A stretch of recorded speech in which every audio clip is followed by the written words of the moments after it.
So as we have discussed the concept of demand paging, now let us understand what do we mean by the term pure demand paging.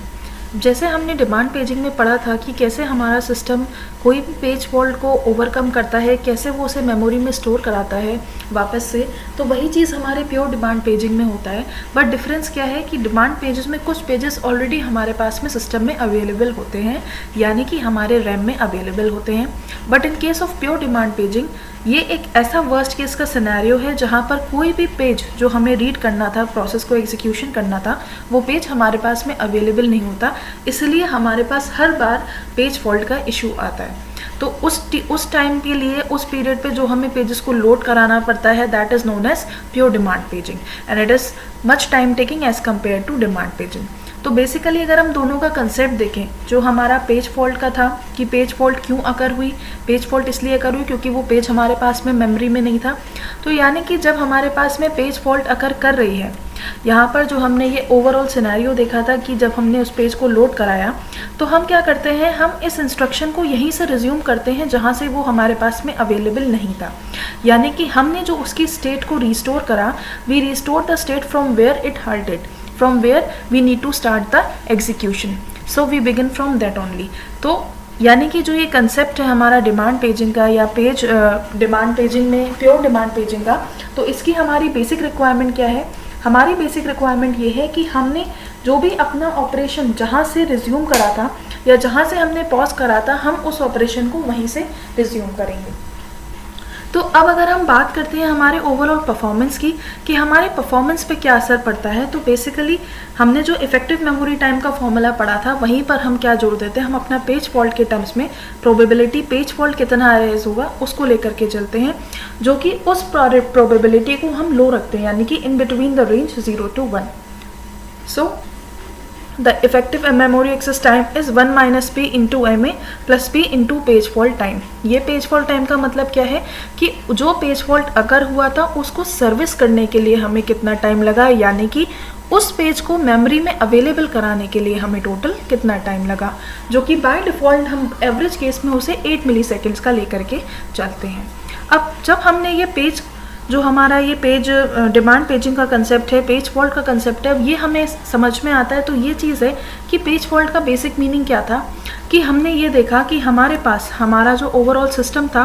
उसमें जहाँ कहीं भी physical memory में जो भी हमारे पास में फ्रेम अवेलेबल था, ये जो पूरी फिजिकल मेमोरी थी, अब जैसे यहाँ पर 2 फ्रेम्स अवेलेबल थे, इसलिए हमने क्या करा कि जो पेज हमारे पास में लोडेड नहीं था उसको हमने यहाँ पर अवेलेबल कराया। लेकिन अब अगर एक सिनेरियो आए जहाँ पर हमारे पास में ये फ्रेम्स ही अवेलेबल ना हो, जितने भी फ्रेम्स हमारे को फिजिकल मेमोरी में हम अलॉट कर सकते थे वो फ्रेम्स ही अवेलेबल ना हो, तो हम उस पेज को कैसे अवेलेबल कराएंगे? उसका हमारे पास में सिंपल सिनेरियो क्या है कि उस पेज को हम कैसे अवेलेबल करा सकते हैं, by the help of page replacement algorithm, जो ये कहता है कि इन चारों फ्रेम्स में से अगर कोई एक फ्रेम जिसकी अभी हमें नीड नहीं है करेंटली या बाद में भी किसी प्रोसेस को ज़रूरत नहीं होगी, तो उस फ्रेम में जो कंटेंट है उसको रिप्लेस करके हम वो वाला पेज को हटा करके ये वाला पेज को यहाँ पर लोड करा देंगे। So this is the technique and the basic concept of page replacement कि कैसे हम पेज रिप्लेसमेंट की टेक्निक को फुलफिल करते हैं। तो जो हमारा पेज रिप्लेसमेंट होता है कि पेज रिप्लेसमेंट की नीड क्यों पड़ी हमें, वो इसीलिए पड़ी क्योंकि हमारे पास मेमोरी में कोई भी फ्रेम अवेलेबल नहीं था। तो हमारा काम क्या होता है, हम एक विक्टिम फ्रेम को सेलेक्ट करें, यानी कि एक ऐसा फ्रेम को सेलेक्ट करें जिसके कंटेंट की रिक्वायरमेंट अभी हमें हाल फिलहाल नहीं है, या आगे जो प्रोसेस एग्जीक्यूट करेंगे माइट भी उन्हें उसकी नीड ना हो। तब हम क्या कहते हैं कि हमने क्या करा, पेज रिप्लेसमेंट को यूज़ करा।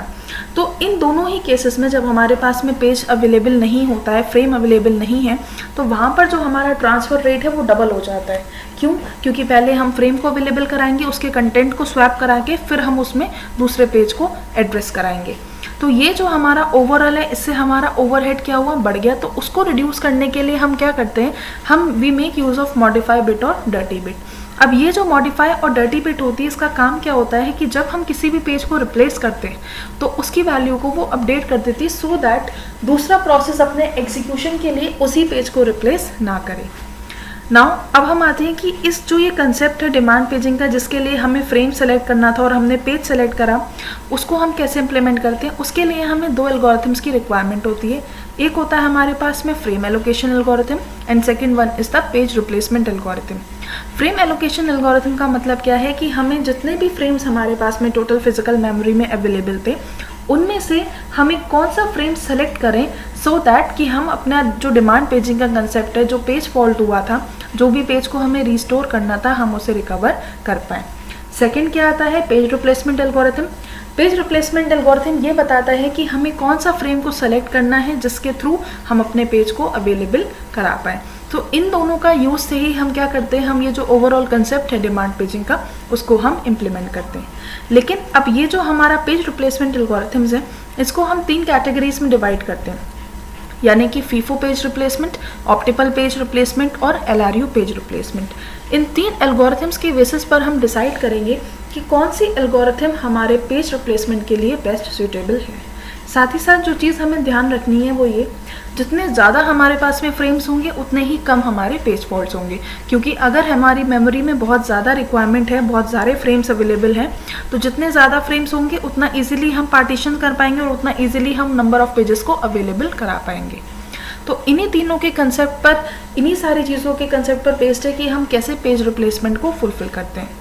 नाउ नेक्स्ट उस स्लाइड में हम ये पढ़ेंगे कि हम कैसे इन सारी एल्गोरिथम्स का यूज़ करके फीफो, ऑप्टिमल और एलआरयू, इन तीनों में बेसिक डिफरेंसेस क्या हैं, क्या ड्रॉबैक्स हैं, और जिनके थ्रू कौन सी एल्गोरिथम हमारी बेस्ट है जिसको हमें पेज रिप्लेसमेंट के लिए यूज़ करना चाहिए।